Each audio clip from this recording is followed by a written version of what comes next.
Kasi Ryan ang promotor, oh. Oh, sabi, mag-vlog daw ako. Di nag-vlog ako. Kahit mag-vlog ka dyan. Ate Gigi, oh, pinutusan ako mag-vlog. Hi, Rodolfo. Magandang hapon sa'yo. Ay, magandang gabi.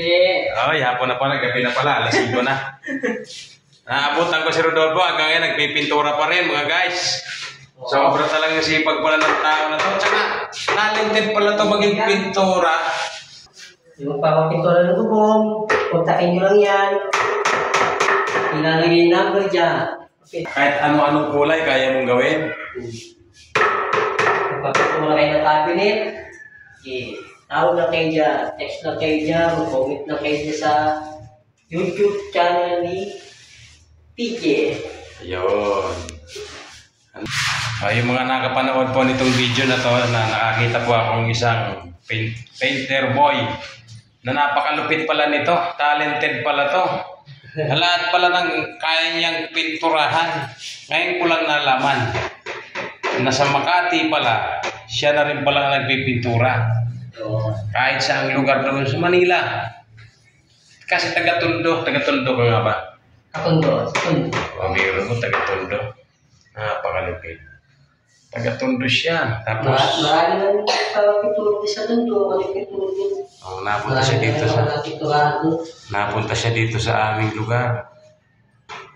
Dito siya ngayon nakakahanap ng trabaho. Pa-extra lang po ito, mga kaibigan. Oo, extra lang muna. Wala pa nasa kumpanya. Wala po siyang permanent trabaho. Kaya kung saan-saan siya nagpipintura. Magaling po ito si Rodolfo de la Cruz. Hindi naman. Masipag na. Masipag.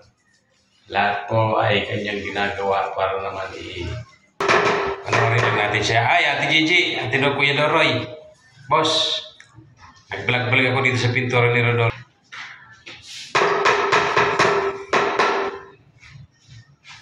Ilang taon ka na ulit nagpipintura, Rodolfo?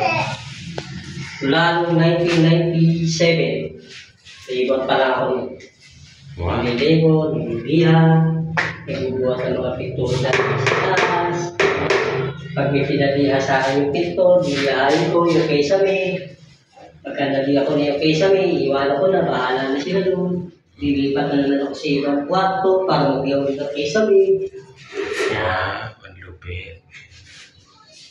Nagsipag ako na nagsikap na bumili ng gamit para hindi na ako nangihiram, kani-kanino. Ibig sabihin may mga gamit ka na? May mga gamit na ako, binibili ako ng pesa-isa. Para sa iyong pagpipintor? Pagpipintor. Para matuto naman ako, bumili ako ng spatula, bumili ako ng paleta.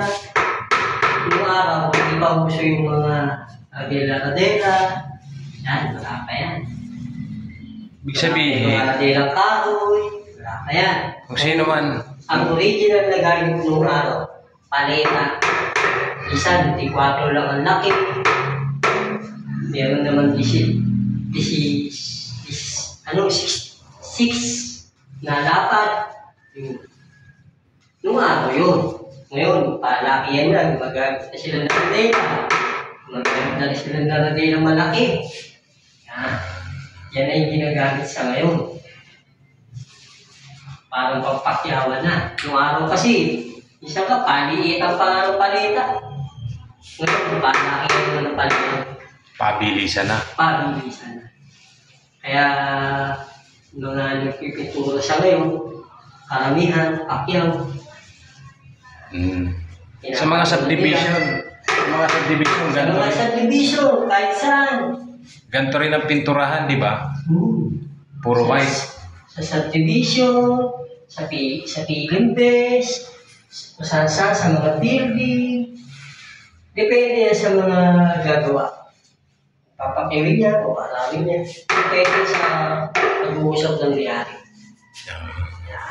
Ganun na naman.